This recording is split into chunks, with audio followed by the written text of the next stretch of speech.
It's game day, ladies and gentlemen. Bulls basketball is back. Y'all know we're going to talk about that on today's episode. We're also going to talk about Josh Giddey likely to make his debut for the Chicago Bulls, and Lonzo Ball just got to wait a little bit longer. But it's okay.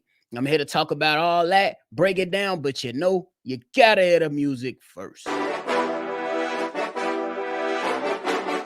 Cognac. Gang.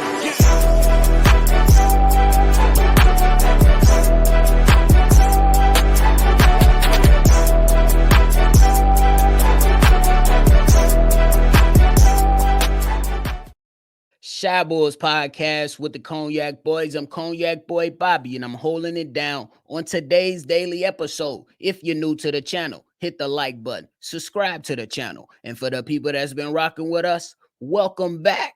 Let's get into this Bulls content. Now, mind y'all know we've been waiting for some time. We've been waiting for some months, but Bulls basketball is back. We've been talking a lot of things about a lot of the players. Is it how Dalen Terry gonna look? How Julian Phillips gonna look? How Josh Giddey is gonna come in with the squad? Is Zach LaVine bought in? A lot of different things we talked about. Even pointed at the coach, looking at the new coaching staff. How do you develop these players? Looking at the front office.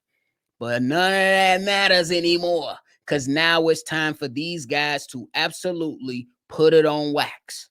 It's time to play some basketball. It's time to see what this young Chicago Bulls team, what they're trying to do for the foreseeable future, and I just hope they can win some games. I already got them at 30 games. We'll try to see if they can meet or exceed that. But we know that it all starts right now, tonight. And what's good coming out of from what we've heard is Josh Giddey is likely to make his Bulls debut tonight versus the Cavs. Barring any setbacks, my man is likely to go. And I say that's good for the Chicago Bulls. We know that my man suffered the injury at pretty much at the end of the Olympics, to where we found out that he ruptured his ATFL ligament in his ankle.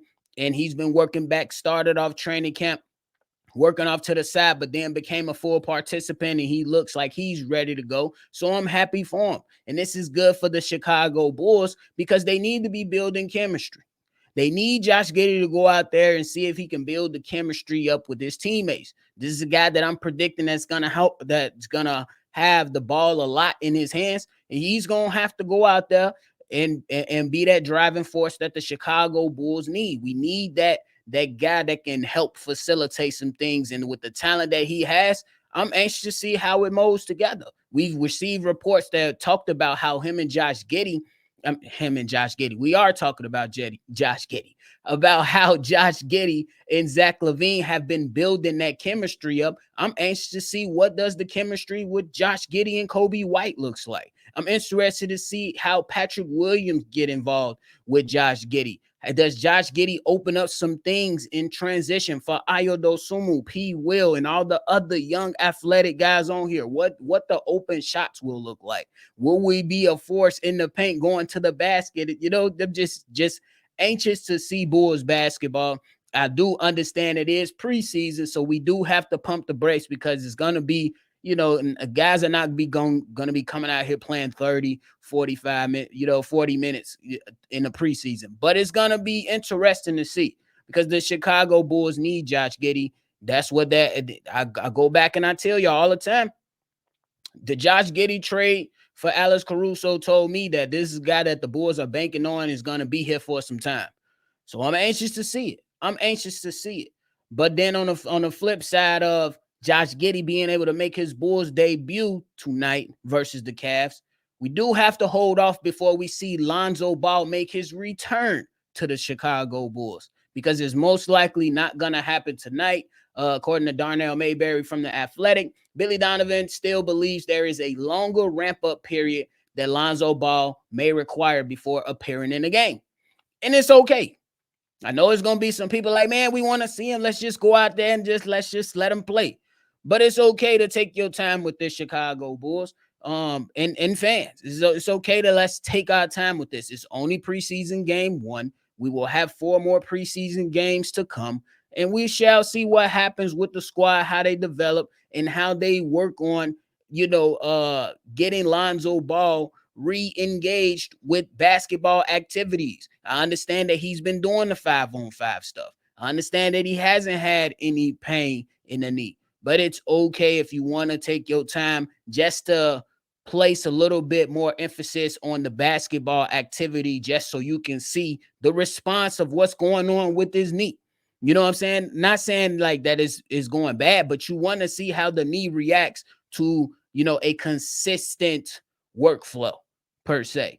At least that's what I'm thinking. Because if we now looking things at the other side and talking to Billy Donovan and saying, hey, what type of ramp up do you want him to see? Y'all just ran a 2-hour scrimmage, Billy Donovan. What type of ramp up do you want to see?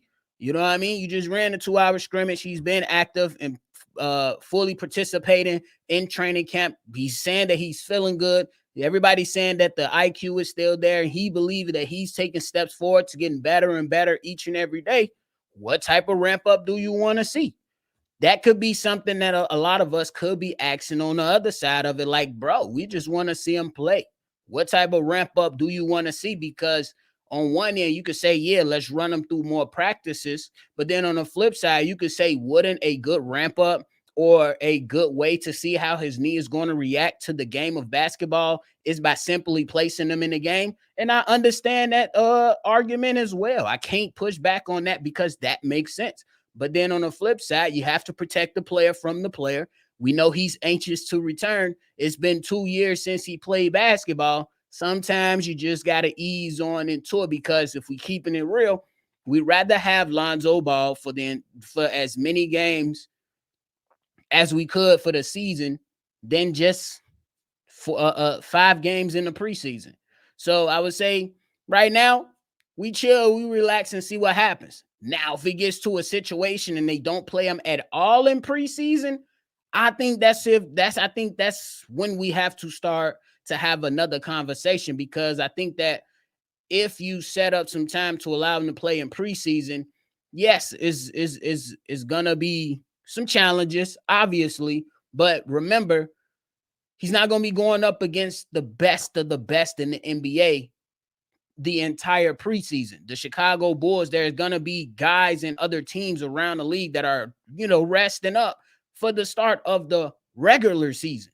So the lesser competition per se, the guys that's fighting for their positions, and trying to get in a rhythm or find their spot on the rotation, those probably can be something that you start with Lonzo Ball. You know what I'm saying? Start them off with some guys that might be fighting for the spot, or might be, just ramping up for their G League season or whatever it is. And you see how he responds to that. Or you say, okay, he responded well. Now we know that he's ready for the main guys that are going to be a part of the main squad. You know what I mean? So it's a number of ways that you can look at it, and it's a number of ways that you could break it down. But I say, hey, just we can ease on into this. But again, if they don't play Lonzo Ball the entire preseason, then we have to have another conversation. I will say that right there. But we haven't played a game yet, so we're going to wait. We ain't going to overreact. We're going to ease on into it and hope to see Lonzo Ball at least by preseason game 3. Now, if we ain't seen him by then, we got to have another conversation. But before I get up out of here, ladies and gentlemen, the Chicago Bulls take on the Cleveland Cavs tonight for the first preseason game. And we will be hosting a live call. So hit that subscribe button, tune in. We got the best play-by-play guy in the game. That's CDubb. So make sure you tune in. And for the Chicago Bulls squad, just a few things I'm interested to see. I'm interested to see how the rotations look.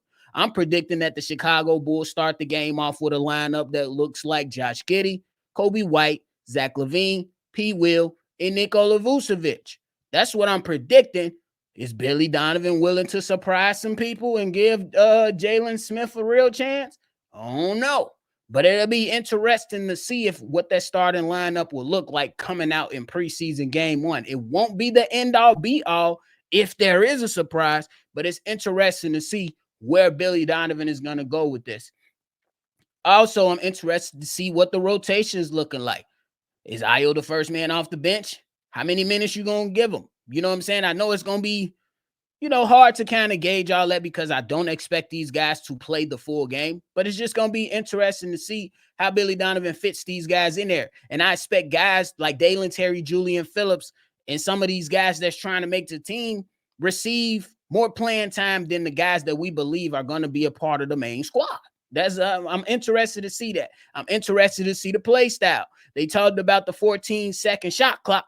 Let's see if the Bulls playing a good play style. And I want to see some effort. I want to see what we're going to do. You ain't got to go 100 miles an hour right now. We chilling, we coasting, but I do want to see how the Bulls are communicated on the defensive side of the ball. How are they playing emphasis when it comes to that defensive side of the ball? And what's the emphasis on the offensive side of the ball? And how do you utilize the young guys? Obviously, that's going to come up to something, right? How do you utilize the young guys? How much are we going to see of Montes? I'm just saying. I want to see Montes. What opportunities will be available for guys who have a small chance of making a team is another thing that I'm asking.